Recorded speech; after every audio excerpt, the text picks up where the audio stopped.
اکثر آپ کے ذہن میں بھی یہ سوال آیا ہوگا کہ جب ہوائی جہاز گرتا ہے تو جہاز اکثر مکمل طور پر تباہ ہو جاتا ہے، لیکن بلیک باکس صحیح سلامت بچ جاتا ہے، جس سے جہاز کے گرنے کی وجوہات معلوم کی جاتی ہیں۔ آخر یہ بلیک باکس کس چیز کا بنا ہوتا ہے کہ اس پر آگ بھی اثر نہیں کرتی؟ دلچسپ بات یہ ہے کہ جس آلے کو بلیک باکس کا نام دیا گیا ہے، اس کا رنگ کالا نہیں ہوتا، بلکہ اس کا رنگ عموماً نارنجی یا لال ہوتا ہے۔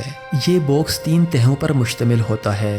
بیرونی تہہ مضبوط اسٹیل یا دھات کی بنی ہوتی ہے، دوسری تہہ ایک انسولیشن خانے کی صورت میں ہوتی ہے، جبکہ تیسری تہہ باکس کو شدید آگ اور حرارت سے محفوظ رکھنے میں کام آتی ہے۔ یہ تینوں فلائٹ ڈیٹا ریکارڈ اور وائس ریکارڈ کو تباہ ہونے سے بچا لیتی ہے۔ یہ باکس کسی بھی طیارے کے حادثے کے بعد انتہائی اہمیت اختیار کر جاتا ہے۔ اس میں دوران پرواز اہم تکنیکی معلومات اور جہاز میں ہونے والی گفتگو کا ریکارڈ موجود ہوتا ہے، جو حادثے کی صورت میں تفتیش کے دوران کافی مددگار ثابت ہوتا ہے۔ بلیک باکس میں ریکارڈ شدہ آوازوں سے معلوم ہو جاتا ہے کہ حادثے کے وقت طیارے کے عملے نے آپس میں یا کنٹرول ٹاور سے کیا گفتگو کی تھی۔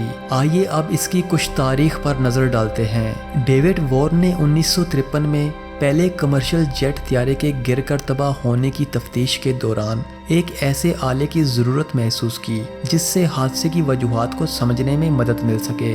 ان کا خیال تھا کہ اگر طیارے میں ایک ایسا آلہ موجود ہو جو دوران پرواز اہم معلومات اور جہاز میں ہونے والی گفتگو ریکارڈ کر رہا ہو تو حادثے کی صورت میں تفتیش میں کافی مدد مل سکتی ہے۔ ڈیوڈ نے 1956 میں بلیک باکس کا پہلا نمونہ تیار کیا جو 4 گھنٹے کی ریکارڈنگ کر سکتا تھا۔ ابتدا میں تو ان کی ایجاد کو کوئی مقبولیت نہ مل سکی، لیکن 10 سال بعد آسٹریلیا نے ان کے آلے کو مسافر طیاروں کے لیے لازمی قرار دے دیا، جس کے بعد یہ باکس دنیا بھر کے مسافر طیاروں میں لگایا جانے لگا۔